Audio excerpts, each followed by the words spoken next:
Good morning, good afternoon, or good evening.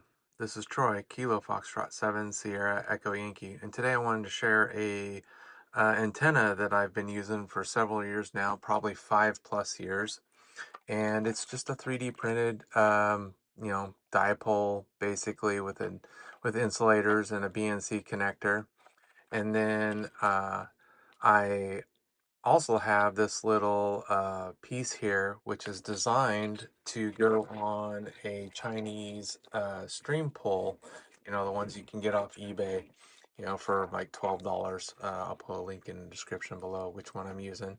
So this is designed to just go through this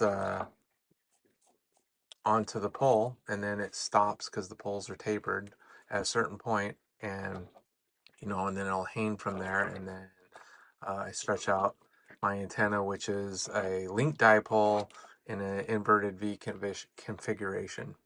So also, I use the same antenna hanger for my in-fed half waves that I also use in an inverted V. And what I do is I just go through there, loop through, and then what this does is it allows you to be in the center of your inverted V every time. So you have a quick setup. It takes me minutes to get my antenna set up. So these files will be available on Thing Universe. I will put a link in the description below. Also, here's a couple photos of just my setup in use at a couple different Summits on the Air locations. So again, files will be on Thing Universe. If you have a 3D printer or know somebody that has one, you can print it. Mine are printed in PLA. I know that's not the greatest material to use for outside in the weather, but this thing is 5+ years old. I printed this on an old printer that I had that I don't even have anymore.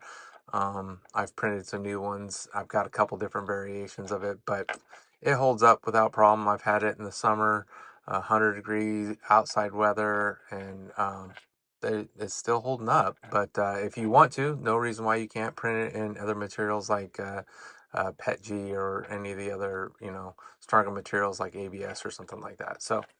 Uh, so it'll be on Thing Universe. If you're interested, go download it, print it, and give it a try. 73. Thanks for watching.